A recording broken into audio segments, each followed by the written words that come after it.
ये ऋषि सुनक के बहाने भारत पर वार करने लगे कि भारत को एक अल्पसंख्यक को जो है अपना जो है प्रमुख बनाना चाहिए। एक चीज सिर्फ रह गई है जो ये खुलकर नहीं कह रहे, और जो दरअसल इनके कहने का भाव है, वो भाव ये है कि भारत में एक मुस्लिम प्रधानमंत्री बने। ये लोग नाम ले रहे हैं अल्पसंख्यक का, पर्चे फाड़ रहे हैं अल्पसंख्यक के नाम पर, लेकिन दरअसल ये लोग कहना ये चाहते हैं कि भारत में प्रधानमंत्री एक मुस्लिम को बना दो।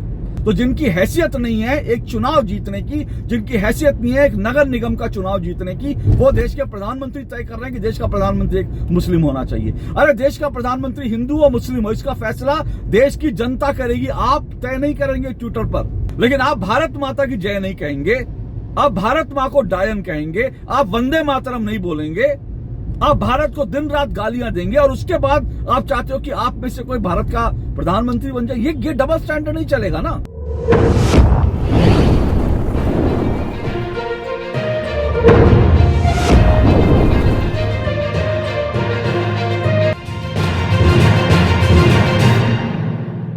भारतीय मूल के ऋषि सुनक के ब्रिटेन का प्रधानमंत्री बनते ही भारत में एक अजीबोगरीब सा विवाद शुरू हो गया, और इस विवाद को शुरू किया, हवा दी कांग्रेस के कुछ नेताओं ने, टीएमसी के कुछ नेताओं ने, और इसके अलावा कुछ और भारत के तथाकथित बुद्धिजीवी, जिनको मैं अक्सर कहता हूं कि ये बुद्धिजीवी नहीं, बुद्धि राक्षस है। ये तमाम ब्रिगेड, ये टूल किट ब्रिगेड जो है, ये जो इस तरह के लगातार एक टूल किट के तहत जो है एक नैरेटिव फैलाती है, तमाम ये जो टूल किट ब्रिगेड है, ये हर कदम पर अक्सर भारत को नीचा दिखाने की कोशिश करते हैं, भारत को छोटा दिखाने की कोशिश करते हैं। और ऋषि सुनक के ब्रिटेन का प्रधानमंत्री बनते ही इस टूल किट गैंग ने, इन भारत विरोधी ताकतों ने वही जो है करना शुरू किया और एक विवाद खड़ा कर दिया। पी चिदम्बरम, शशि थरूर, महुआ मोइत्रा, महबूबा मुफ्ती, ये तमाम लोग जो हैं आपस में एक दूसरे से लड़ते हैं। इनकी तमाम विचारधाराएं जो राजनीतिक विचारधाराएं अलग अलग हैं, एक दूसरे की टांग खिंचाई करते हैं, एक दूसरे को कोई शक्ल देखना पसंद नहीं करता, लेकिन एक मुद्दे पर सब मिलाकर एकजुट हो जाते हैं, और वो ये कि भारत विरोध। पी चिदम्बरम ने और उसके बाद शशि थरूर ने, महुआ मोइत्रा, महबूबा मुफ्ती, सब ने ऋषि सुनक के प्रधानमंत्री बनने के बाद तमाम सोशल मीडिया पे कहना शुरू किया, लिखना शुरू किया कि भारत को ब्रिटेन से सीखने की जरूरत है। ब्रिटेन में देखिए एक अल्पसंख्यक को, एक हिंदू को, जो कि वहां पर ब्रिटेन में अल्पसंख्यक हैं, उसको ब्रिटेन का प्रधानमंत्री बना दिया, लेकिन भारत में एक अल्पसंख्यक जो है वो सर्वोच्च पद पर नहीं पहुंच पाता, और इसीलिए जो है भारत को ब्रिटेन से सीखने की जरूरत है। ये तमाम नैरेटिव जो है, ये पहली बात तो जब मैंने कहा अजीबोगरीब विवाद, अजीबोगरीब विवाद इसलिए है क्योंकि भारत में अल्पसंख्यक जो हैं वो सर्वोच्च पदों पर आज से नहीं बरसों से बैठ रहे हैं। सर्वोच्च पद यानी क्या होता है, जरा इन नेताओं से पूछिए। डॉक्टर मनमोहन सिंह प्रधानमंत्री थे, और वो प्रधानमंत्री थे देश के, यानी देश के सर्वोच्च पद पर थे। वो सिख हैं, और भारत के संविधान के तहत सिख जो हैं वो अल्पसंख्यक हैं। तो एक अल्पसंख्यक 10 साल तक भारत के प्रधानमंत्री रहे, शशि थरूर और पी चिदम्बरम की पार्टी के रहे।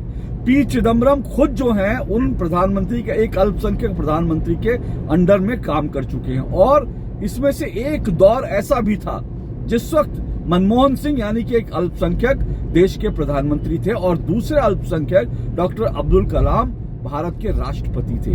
तो पी चिदम्बरम ने भारत के 2 अल्पसंख्यक राष्ट्रपति और प्रधानमंत्री जो टॉप पोस्ट पर थे उनके नीचे काम किया, लेकिन अभी वो कह रहे हैं कि ब्रिटेन से सीखने की जरूरत है। ये क्या तर्क हुआ? शशि थरूर कह रही है क्या तर्क हुआ, महबूबा मुफ्ती एक अलग ही राग आलाप रही है, महुआ मोइत्रा जो कह रही है कि हाँ देखिए कितना बढ़िया हुआ कि वहां पर एक अल्पसंख्यक को बना दिया। अब मैं इसको अजीबोगरीब विवाद एक बड़े कारण से और कह रहा हूं, वो कारण ये कि इससे पहले अमेरिका में कमला हैरिस वहां की उपराष्ट्रपति बनी थी, तब भी लोगों ने बहुत कहा था कि भाई कमला हैरिस देखिए जो है, कुछ लोगों ने कहा था भारतीय मूल की हैं, लेकिन इस तरह का विवाद नहीं हुआ था कि अमेरिका ने जिस तरह से एक अल्पसंख्यक को, एक हिंदू अल्पसंख्यक को बना दिया अपना उपराष्ट्रपति, वैसे ही भारत भी सीखे, तब किसी ने विवाद नहीं किया।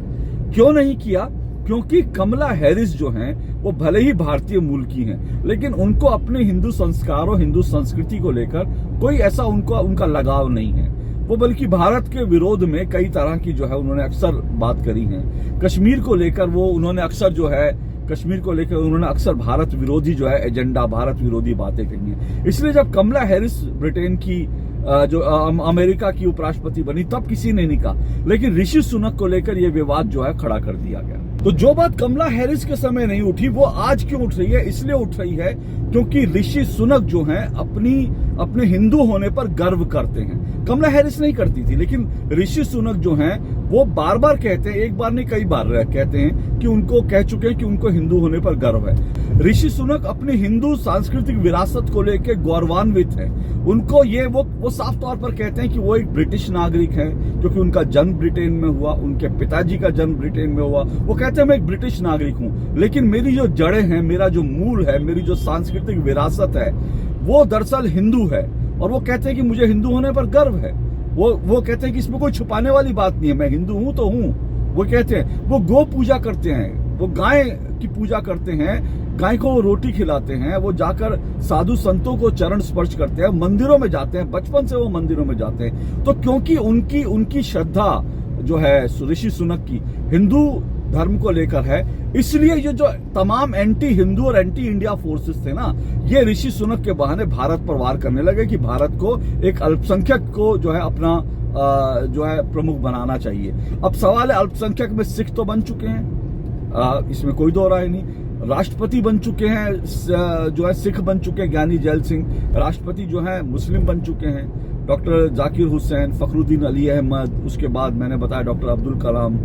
तो ये सब राष्ट्रपति बन चुके हैं। प्रधानमंत्री जो है डॉक्टर मनमोहन सिंह बन चुके हैं। इसके अलावा सेना अध्यक्ष, मुख्य न्यायाधीश, लोकसभा की स्पीकर, राज्यसभा की स्पीकर, और इसके अलावा उपराष्ट्रपति, ये सब जो है मुस्लिम और सिख बन चुके हैं। अगर एक चीज सिर्फ रह गई है जो ये खुलकर नहीं कह रहे, और जो दरअसल इनके कहने का भाव है, वो भाव ये है कि भारत में एक मुस्लिम प्रधानमंत्री बने। ये लोग नाम ले रहे हैं अल्पसंख्यक का, पर्चे फाड़ रहे हैं अल्पसंख्यक के नाम पर, लेकिन दरअसल ये लोग कहना ये चाहते हैं कि भारत में प्रधानमंत्री एक मुस्लिम को बना दो।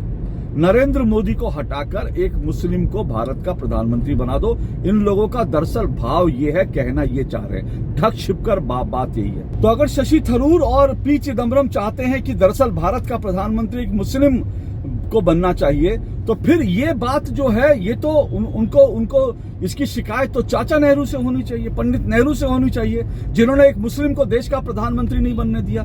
क्योंकि अगर उस वक्त जो है आजादी से पहले जो है 1947 की जब बात है, तब देश का मुखिया कौन होगा उसको लेकर दो नाम चल रहे थे। एक जिन्ना का नाम चल रहा था और दूसरा नाम पंडित नेहरू का नाम चल रहा था। और दरअसल जो है जिन्ना के नाम को लेकर जो दलाई लामा, जो आध्यात्मिक गुरु दलाई लामा, पिछले दिनों उन्होंने एक जगह ये कहा था, ओपनली कहा था कि दरअसल महात्मा गांधी चाहते थे कि जिन्ना भारत के आजाद भारत के पहले प्रधानमंत्री बने, लेकिन नेहरू जी ने नहीं होने दिया। तो सवाल ये है कि अगर उस वक्त पंडित नेहरू इस बात को स्वीकार कर लेते कि देश का पहला प्रधानमंत्री जो है वो मुस्लिम होगा, तो फिर भारत का बंटवारा ही नहीं होता, फिर तो भारत को बंटवारे की नौबत नहीं आती। भारत के बंटवारे की नौबत इसलिए आई क्योंकि जिन्ना जो हैं वो दरअसल ये चाहते थे कि भारत के प्रधानमंत्री बने और नेहरू उसके लिए तैयार नहीं थे। तो अगर नेहरू जी इसके लिए तैयार हो जाते तो भारत का बंटवारा नहीं होता और भारत का प्रधानमंत्री एक मुस्लिम बन जाता। तो ये शिकायत उनको जिन्ना से होनी चाहिए, ये शिकायत उनको नेहरू जी से होनी चाहिए। अब सवाल ये है कि ऋषि सुनक को ब्रिटेन का प्रधानमंत्री इसलिए नहीं बनाया गया क्योंकि वो हिंदू हैं। हिंदू होने के नाते नहीं बनाया क्योंकि वो गौ माता की पूजा करते हैं, मंदिरों में जाते हैं, इसलिए ब्रिटेन ने कहा चलो भाई एक अल्पसंख्यक को हम बना देते हैं ब्रिटेन का प्रधानमंत्री। ऋषि सुनक को ब्रिटेन का प्रधानमंत्री इसलिए बनाया गया क्योंकि उनमें वो काबिलियत दिखी। वो ब्रिटेन इस वक्त गहरे आर्थिक संकट से जूझ रहा है, 10.5% की वहां महंगाई की दर है, लोग त्राही त्राही कर रहे हैं। तो उनको लगता है कि ऋषि सुनक एक ऐसे व्यक्ति हैं जो ब्रिटेन की अर्थव्यवस्था को संभाल लेंगे, इसलिए उनको ब्रिटेन का प्रधानमंत्री बनाया गया। लेकिन अगर लोग यहाँ चाहते हैं कि धर्म के आधार पर भारत का प्रधानमंत्री किसी को बनाया जाना चाहिए, तो धर्म के आधार पर तो भारत का बंटवारा हो चुका। जो लोग धर्म के आधार पर देश को चलाने की बात करते थे, जो लोग चाहते थे कि धर्म के आधार पर, मजहब के आधार पर देश चले, जो लोग चाहते थे कि मजहब के आधार पर, धर्म के आधार पर हम अपने तमाम पद पर प्रधानमंत्री, राष्ट्रपति के पद पर चुने, उन्होंने तो बंटवारा कर लिया और उन्होंने तो 1947 में भारत को बांट दिया और अपना एक अलग देश बना लिया।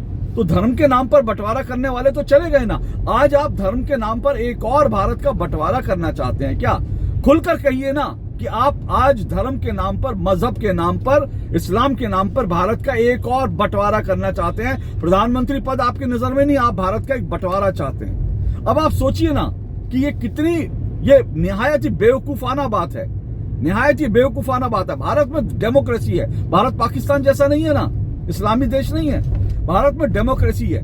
और डेमोक्रेसी में हर किसी को इस बात की अनुमति है कि वो चुनाव लड़े और चुनाव लड़ने के बाद लोग उसे स्वीकार कर लेते हैं तो वो देश का प्रधानमंत्री भी बन सकता है। अब असदुद्दीन ओवैसी जो हैं, शशि थरूर कह दें असदुद्दीन ओवैसी उनके प्रधानमंत्री पद के दावेदार हैं, कांग्रेस असदुद्दीन ओवैसी को प्रोजेक्ट कर दे कि हम उनको प्रधानमंत्री बनाएंगे, और उसके बाद असदुद्दीन ओवैसी के साथ, कांग्रेस के साथ देश की जनता हो, लोग वोट कर दें तो असदुद्दीन ओवैसी आज भी देश के प्रधानमंत्री बन सकते हैं। उसमें कौन सी बड़ी बात है? ये जो लोग, ये जो तमाम बुद्धि राक्षस और ये जो तमाम पत्रकार, ये जो अपने आप को जो भारत विरोधी पत्रकार है, चाहे अरफा खानम हो, सबा नकवी हो, राणा अयूब हो, ये जो आज छाती पीट रहे हैं, इनमें से कोई भी जो है कांग्रेस का प्रत्याशी बन जाए, ये महबूबा मुफ्ती की पार्टी से खड़े हो जाएं, ये किसी भी पार्टी से या इंडिपेंडेंट खड़े हो जाएं और कह दें कि हम देश के प्रधानमंत्री पद के लिए खड़े हो रहे हैं, पब्लिक उनका स्वीकार कर ले और उसके बाद देश उनके पीछे आ जाए तो वो देश के प्रधानमंत्री बन जाएंगे। लेकिन सवाल ये है कि क्या ये लोग इस लायक हैं, इनकी हैसियत भी है? तो जिनकी हैसियत नहीं है एक चुनाव जीतने की, जिनकी हैसियत नहीं है एक नगर निगम का चुनाव जीतने की, वो देश के प्रधानमंत्री तय कर रहे हैं कि देश का प्रधानमंत्री एक मुस्लिम होना चाहिए। अरे देश का प्रधानमंत्री हिंदू और मुस्लिम हो, इसका फैसला देश की जनता करेगी, आप तय नहीं करेंगे ट्विटर पर। और फिर मैं कह रहा हूं, अगर देश का प्रधानमंत्री किसी मजहब के आधार पर नहीं बनेगा, जो देश को स्वीकार होगा वो बनेगा। आप में ताकत है, नरेंद्र मोदी को हटाइए और एक मुस्लिम प्रधानमंत्री बना दीजिए। मैं जो है ममता बनर्जी, महुआ मोइत्रा कह रही है ममता बनर्जी हट जाए अपने पद से और वो एक मुस्लिम को बना दे वहां का मुख्यमंत्री और कहें कि यही मेरा प्रधानमंत्री पद का कैंडिडेट है, ये और फैसला देश की जनता करेगी। ये क्या बेवकूफाना जो है भारत में किस किस तरह के विवाद भारत को नीचा दिखाने के लिए खड़े करते हैं ये लोग। आप देखिए, भारत को कह रहे हैं कि भारत सहिष्णुता सीखे ब्रिटेन से। अरे भारत तो इतना सहिष्णु है और भारत ने तो मुसलमानों के लिए इतना किया है कि भारत ने अपनी 2 बाजुएं काट के दे दी। भारत ने 2 इस्लामी मुल्क दे दिए। ब्रिटेन दे सकता है क्या? ब्रिटेन दे देगी इस्लामी मुल्क अगर भारत से ज्यादा उसमें सहिष्णुता है। अमेरिका में भारत से ज्यादा सहिष्णुता दे 2 मुस्लिम राष्ट्र। हमने तो 2 मुस्लिम देश दे दिए, पाकिस्तान और बांग्लादेश। और आज आप चाह रहे हैं कि जो देश बचाए वो भी हम मुसलमान प्रधानमंत्री के नाम पे मुसलमानों को दे दें, ये चाह रहे हैं आप। और अब्दुल कलाम जैसा कोई व्यक्ति आएगा तो देश का प्रधानमंत्री बन जाएगा, जिसको देश स्वीकार कर लेगा। लेकिन आप भारत माता की जय नहीं कहेंगे, आप भारत माँ को डायन कहेंगे, आप वंदे मातरम नहीं बोलेंगे, आप भारत को दिन रात गालियां देंगे और उसके बाद आप चाहते हो कि आप में से कोई भारत का प्रधानमंत्री बन जाए। ये डबल स्टैंडर्ड नहीं चलेगा ना। आप भारत के प्रधानमंत्री तब बनेंगे जब देश आपको स्वीकार करेगा। और भारत का दिल बहुत बड़ा है। भारत ने मुसलमानों को, सिखों को, सबको बहुत आजादी दी है, सबको बहुत कुछ दिया है, बड़े बड़े पद दिए हैं, बड़े बड़े पद पर बैठाया है, इज्जत से बैठाया है।